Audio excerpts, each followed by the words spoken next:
Swan Puncher! You dastardly fiend! Swan Puncher.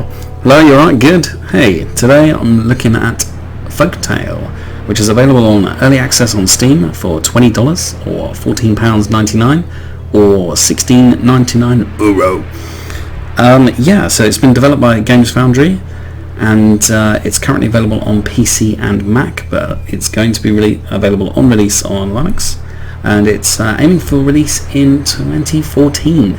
So yeah, it's a town management game with RPG elements where you guide these community through and help them build and grow and get stronger and hold off the demons in the wild and fight off the creatures in the wilderness. Yeah, so what you do basically is you go around and you have all these little people here, like this gentleman, Farming work to be done. Simon Longbottom, who's a farmer. So yeah, so you can set them to work in various different locations. So you either have the windmill, so they work either in the chicken coop or the farmer's field growing wheat to make precious bread, or on the cow pasture getting milk. You can also set them to work as woodcutters. You want something? Here he is, that tough guy. Yeah, so he works in the woodcutter's hut and he goes and chops down trees. So it's good to see a game that cares about deforestation. Yeah, so Stonecutter's Lodge, where, funnily enough, you get stonecutters. That's right. I can release that information to you safely. So this gent here is a stonecutter, and he will go around cutting stone. Now, that incisive comment aside, you also have miners who work in the iron smelt, and they go down into the iron mine, getting you precious iron. So yeah, so you have a lot of different resources, and all your cottages and other buildings, such as the barracks where your guards, your militia, they work, and also a monastery where you have monks who tend to bees. But they also look like they're going to have some powers which aren't yet. So everything is not yet, able to use anything because this is an alpha.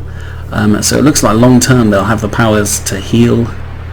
To bless, heal, resurrect, purify an area, and soothing hymns for calming aggressive enemies. Okay, so they're going to look like long term they're going to have be pretty handy guys to have around. And it looks like each building, so you can see to the left hand side of where it says barracks, it says 1, and also with a monastery and all the other buildings. So at the moment in the alpha content you can only have level 1 buildings, but it looks like from the developers' designs that they've aimed for content to have up to 3 levels of progression and at this stage. So yes, you also have taverns where you sell mead to quench thirsty peasants, and also a regular hangout for heroes, as there are going to be heroes who join you longer term, and storehouses. Okay, so great. So you can send the people around. Now, at the moment in the alpha, you can't. It's not quite gender equal in that you cannot assign professions to female characters other than working in a tavern. But they have assured everyone that they will have a full list of professions, so you could have an all-female militia and leave those pesky men to work in the tavern, as that's all they can really be trusted for, and that's where they end up anyway. So yeah, gender inequality aside for the moment. I don't know why I said aside rather than aside, as I would normally say it, but never mind, let's just deal with that. Yeah, so at the moment it's priced at entry level fees, so as the price that I've mentioned at the start, and so you're getting to buy into the alpha content and really have a say in shaping the actual game and how it's going to look in the future, because the developers have been very on hand with the prospective player base via Twitter, blogs, and their forum. Also developer updates and blogs. And vlogs also, so it looks like they've been very in touch with everyone, and that's where the decision to make the game a sandbox game rather than a multiplayer game as their first priority, so that people can have, as that was what the player base voted for. And so it's that kind of connection that means that you really do have a say, or it does feel like you have a say in the production, or at least everyone has an equal say. So you can, and they're open to suggestion where you message them, and have been very hands-on with their player base so far. So okay, so at the moment I'm not really going to talk about the specific mechanics at this time, given that there is much to upgrade, but I will show you some other features in the game. So my militia currently, so I have 5 militia, as that's the limit at the moment, and they have been out adventuring. So these 5 gents here, led by Corporal Benedict, they are my militia, and what they have is they each have, and every peasant has this, so they have a character screen, so it's showing their level, because they can all level up, and the current power, and their stats. Now at the moment you cannot upgrade stats, even the active points, so regardless of me attempting to increase their strength, they cannot do that. So they have their defense, attack, magic, I guess. It's not coming up with, well, other stats, maybe speed, not quite sure. Friendship, that's clearly what that stat is. I'm clearly wrong, but never mind. So they also have all their inventory slots where you can put items that you find. Now you also have your inventory slots, so your global inventory, where you have all the different materials that you found, so logs and other general miscellanea.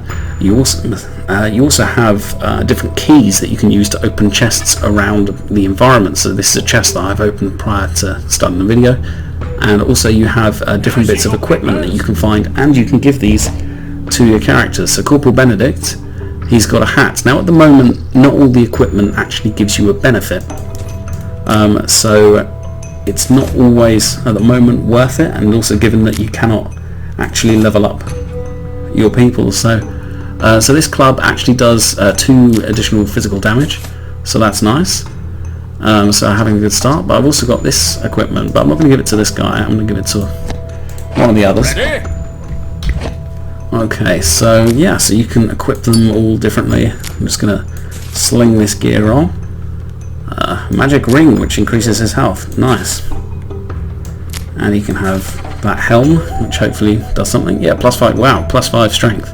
He's going to be a hard hitter. Okay. Okay, well he can't use that sword, I guess that's only for knights. Yep, and also long term, one of the other options they're going to have is they're going to have rangers or hunters. I'm not entirely sure, can't quite recall which one it is, but those will be ranged versions of the militia. I believe that also they will be able to actually hunt and trap animals. I might be inaccurate on that, but they're not yet in the game, so it's more just a concept at this point. But as I said, Games Foundry have been very forthcoming with the information, and if you're interested in the game, I will put a link to their forum on the description for this video, so that you can go straight there and check out their content and what they're saying about the game. There is another option that they're going to have, but there's a cutscene that's going to kick in shortly, so I'm going to shut up momentarily. Okay, I haven't quite moved them to the right place. But no.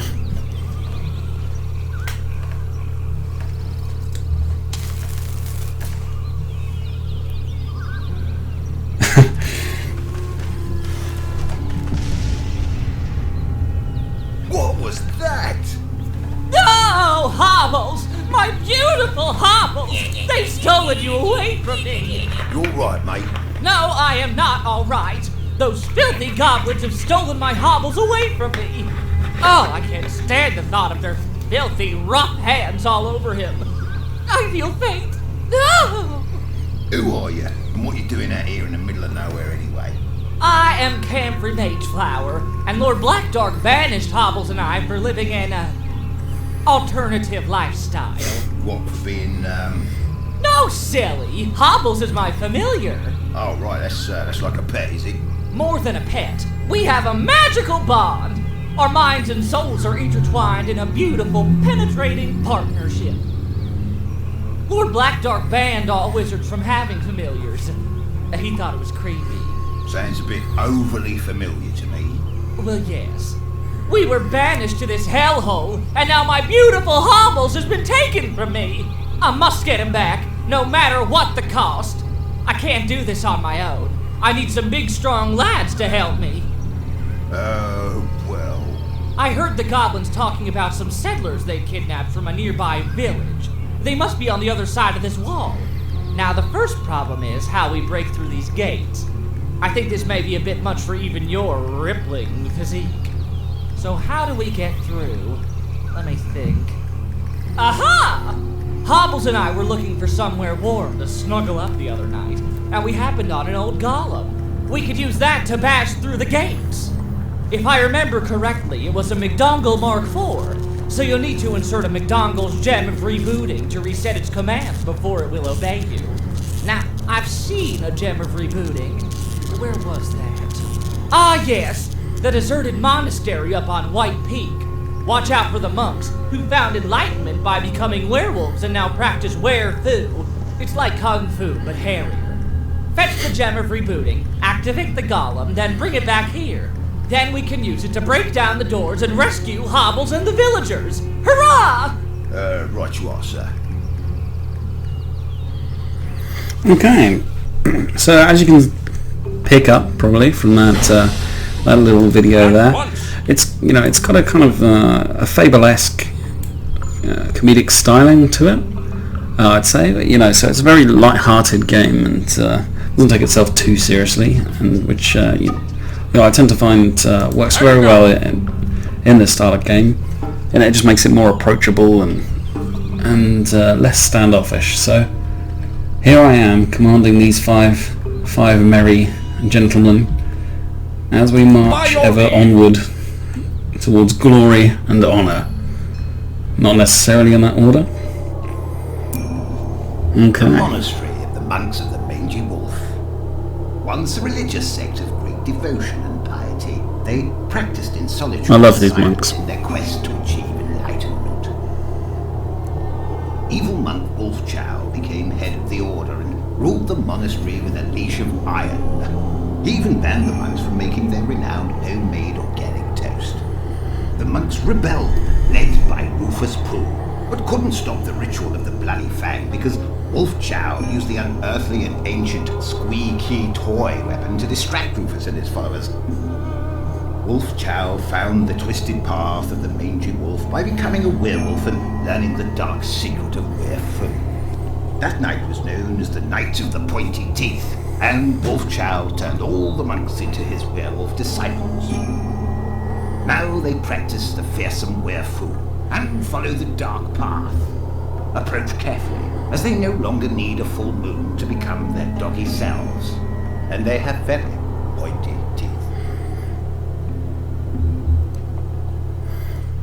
Okay, so again, evidence of the comedic styling. Right, so now I'm in a fight. Now, they have said there are going to be more actions that you can take during fights, long term, once the game's released. But as you can see, one of my characters leveled up. Now, there isn't anything I can do about that at the moment. But obviously long term, it's that kind of element that I like. The fact that you're going to have, your group of hardened battle-forged bastards that wander the countryside, picking up loot and burning, well, obviously not burning other villages down, but maybe just a little. Maybe just a light burning. Okay, one of them's just died. I didn't even know his name. Sad, Okay. May you die badly. Okay, excellent. Ready. So, as you can see, these guys have dropped things. So double clicking on that lets me loot that. And so that's how quickly, so you'll be able to take things from fallen enemies, use it to equip and make your guys better and stronger, and the progression. And it's not just the militiamen who will go up levels, it's also your main, your farmers, your miners, and so here we have a female peasant who's leveled up to level 2.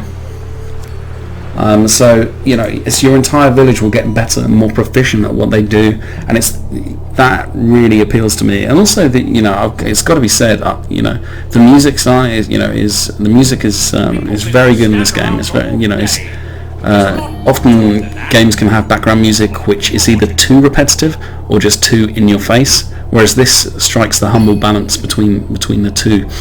And also the art styling is very good, very appealing, very cartoonesque, and I think that's gonna hook a lot of players because it just everything looks so damn good, and even when the monsters are so damn bad.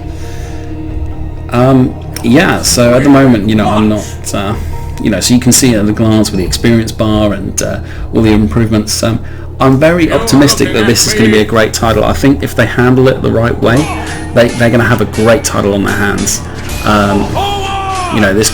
This could either, but it depends really which way it goes. If they, I would prefer to see them take their time over it, get everything right, and then release, as I'm sure most people would, rather than simply try and rush it out just for those few who demand on the forums, please release today, can't wait, sorry, but you need to learn some patience, because sure, they can release it today and you can have a rubbish game, or you can, they can take a while longer and make sure they get it right and get the fan base and make them turn on. Now, the only other things that I really wanted to mention in this was access for disabled players. They have addressed that and mentioned that they're going to be consulting members of their playing community in order to make sure that it is accessible for disabled users. So that's obviously very important, and it's something that they're going to take to heart to make sure that everyone who can has a positive experience from the game.